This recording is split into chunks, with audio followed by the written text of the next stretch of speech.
What is up, my ninjas? I'm Strident, and we are taking a look at NECA's Alien and Aliens, Ellen Ripley.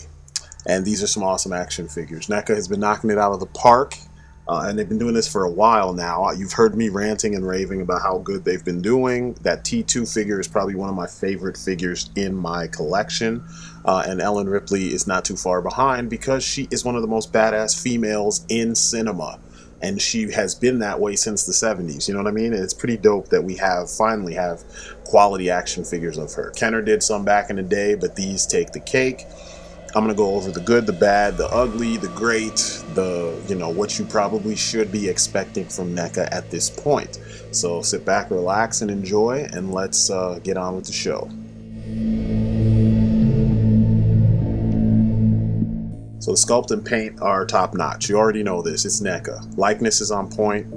The paint looks way more, it makes the figure look way more expensive than it is, which is the way I like it. Jonesy looks amazing. I mean, and he's just a little extra accessory. 2 points of articulation, both ball joints on his head and his tail. That's all you need because he's Jonesy the cat. He's in the background. He's not necessarily a focal point.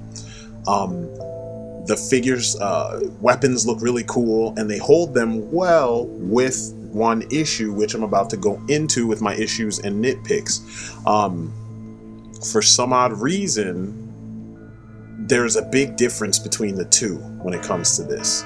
The big issue is with the way the wrists fasten onto the hands fasten onto the wrists. For whatever reason, the pegs are really small, and this happened with Dante also. You move them around just a little bit, and one of the two always comes off really easily. You can kind of see it in this image. It's coming off. I didn't want to go through the whole, like, let's show the thing falling off. I just wanted to warn you that this is a thing.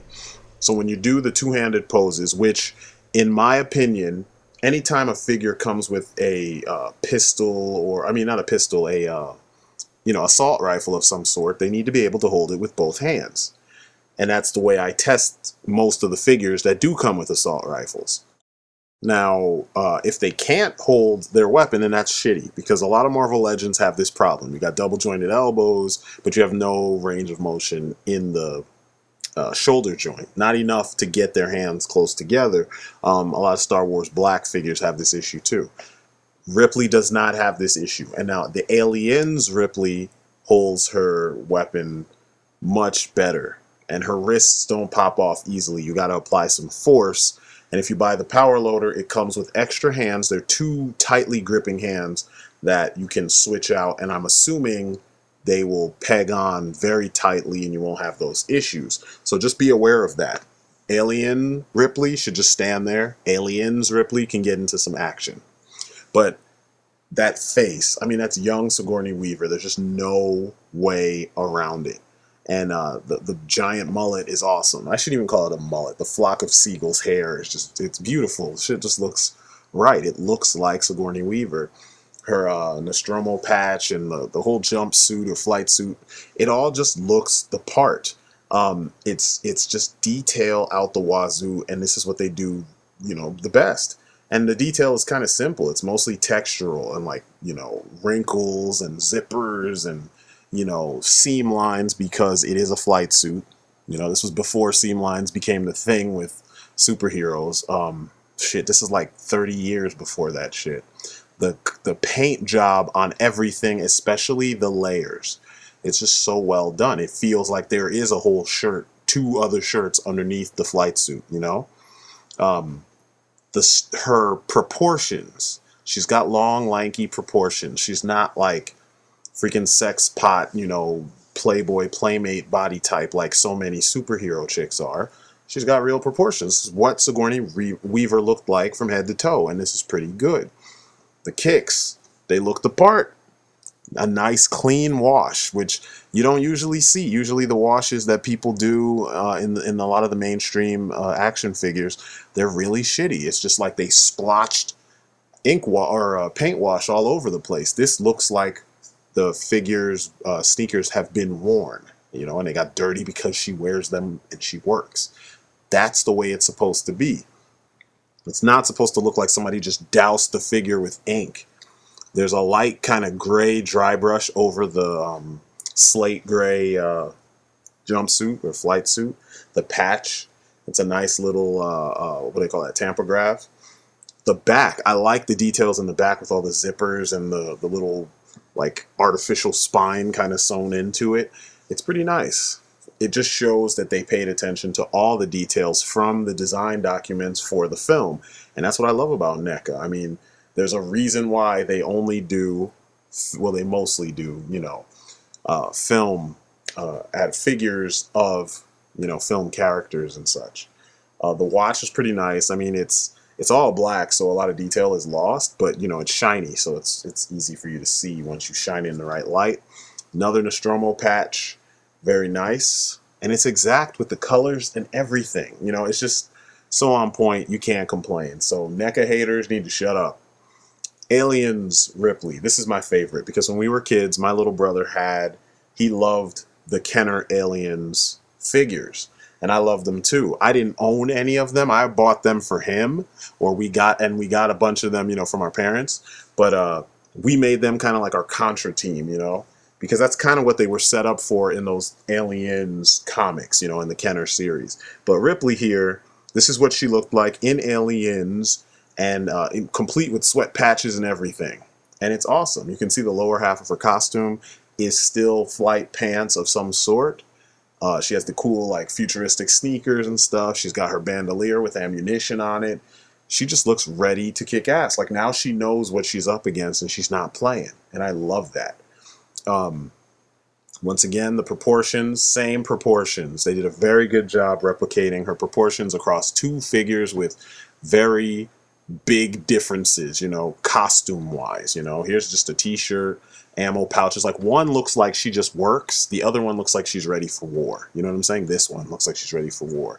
The sweat patches are a little globby in the paint department, but they still serve the purpose well. You look at her and you can tell that's a wet shirt, or a dirty shirt. You know what I mean? And it looks right. I'm not going to diss it. I just feel like sometimes from certain angles you can tell that the paint was laid on thick. The shells, they look amazing. I mean, they almost look like you could just pull them out. When you get up really close, you can see that some of the green got on the silver for the shells, but at this point, I'm not going to complain about that. You know what I mean? Because you still get a pretty clean, because it's almost uniform the way that the green is getting on there. Her face sculpt, she looks like Sigourney Weaver. Like she's been through a pretty harrowing time, or she's in the middle of a harrowing situation, and she's got that determined kind of like straight face. It's just a blank, like, you know, she's focused. The zippers on her jumpsuit pants look really good. The silver is clean. It's not bleeding on into a whole bunch of other stuff. It kind of looks like that though on the one going across, but it's not. It's the way the light is hitting it. Dirt around the pockets, and mostly around the pockets because you'll have dirt on your hands, and when you put your hands in your pockets, it would rub off. Little attention to detail, you know, pieces like that go a long way. The light dirt on her legs and on her feet, it works. I mean, it just looks the part. And then all the detailing on those sneakers or boots, they just look right. And then there's the watch. The watch is a separate piece, and it's a different watch from the one she had in Alien. All the detail is there. The buttons are there. You can clearly see the buttons. The face is there. I mean, all they could have done to make it better is tampograph some detail on the face. From behind, you can tell it's a different flight suit. You know, it's different bottoms to her flight suit, which works for me. I'm not complaining. And the web gear looks good too. I mean, they really did their thing. And I mean, it's not a detail-oriented, a super, like, brimming to the rim with detail kind of design. So, you know, there's not too much to sit here and go on and on and on about. The thing is, does it look like Ripley from the movie? And yes, it does. I know a lot of customizers are going to go and douse her in fucking, you know, a dark wash of some sort, because they just love to do that, because everything is washed. Nothing is ever clean or just, you know, kind of dirty. But in my opinion, they got it right perfectly here. We don't need to do anything to these figures. They're going to look good on your shelf. You have one to display and one that's going to be fighting your queens when you find your alien queen and your various xenomorphs all over the place. So this is a win, 100% win. Now we move on to the articulation. She's well articulated. Both figures are well articulated. I mean, pretty much the majority of simple poses you will be able to put them in. So, you know, that you can get, I'm going to get that out of the way right out of the box. You know, she's posable, very posable. So the first thing you'll notice, of course, is the standard, about to say Figma, the standard NECA ball joint. So you've got your eye level, you've got your up and down, your side to side, your tilt, you know what I mean? The arms move up about that far. You could probably force it a little bit more, but I chose not to. You'll see like a piece of paint fell off right there when I was moving it. So, you know, in the joints, you got to be careful about paint. It came right from underneath her arm. It's the only part where paint kind of chipped off and ended up elsewhere. But anyway, everything else is standard. She's got a little kind of ball joint action in her waist. The waist swivels a little bit, legs go up that far forward, bend at the knee, swivel also at the knee. It feels good. She's got the anatomical hip swivel up at the hip. Legs go out that far. She can do the splits. For some reason, you're going to have to, for mine, you kind of have to force the other leg out a little bit. But they work really nice. They're like disc hinged, or they call those barbell or dumbbell T-jointed hips. I love it. She's nice. I mean, and she's got swivels in the feet, ball joints in the feet, so she can stand flat in any kind of position, you know, that you're going to put her legs in, which is dope. I mean, this is what you want from a figure, and you got it in spades. Her accessories, very simple. You've already seen them, actually. It's just Jonesy and for the Alien Ripley, and then her flamethrower. And then from Aliens, you get your assault rifle flamethrower combo taped together just like it was in the movie. Now, a little bit of warping has been going on with them in the package. It's more so on the flamethrower than it is on the assault rifle. You know, hot water, cold water, you know the trick. It works. She holds it perfectly and her hands don't fall off. I don't know if it's something that varies from figure to figure, because the only two figures that I have so far from NECA that have this issue is Dante and the Alien Ripley. This one, for some reason, from the Aliens, it seems like everything is fastened in very tightly. You can kind of see a little bit of a bulge in her wrist right where the peg goes in. I'm going to get up a little closer so you can see that even more. And besides that, it seems like it's holding in place perfectly. Her finger, she's got a trigger finger. It fits right there in the trigger, in the trigger guard and on the trigger. It's perfect, no issues. It doesn't look like it's going to warp her hand. And she holds the gun perfectly, and I have no issues with it. So the Aliens Ripley just seems ready. She's prepped and ready for action. The one from Alien, she holds her flamethrower well. It feels like she's holding a flamethrower the right way, the way she kind of, she's keeping it away from her body with both hands, and it looks pretty natural. It doesn't look bad. You just have to worry about those freaking wrists. That's the biggest issue that I have with this figure. She's almost perfect if it weren't for how you fasten the wrists. Now, since she doesn't have alternate hands, you could just glue the wrists in place, you know, at the peg, so you would still get give on one side, you know what I'm saying? And they won't pop out of the sockets, which is what I'm probably going to do. That's what I ended up doing with Dante. So that is an option. But once again, the Aliens Ripley, I have no issues with. She's perfect. She is ready to kick Xenomorph ass back to where the fuck they came from, and I would have it no other way.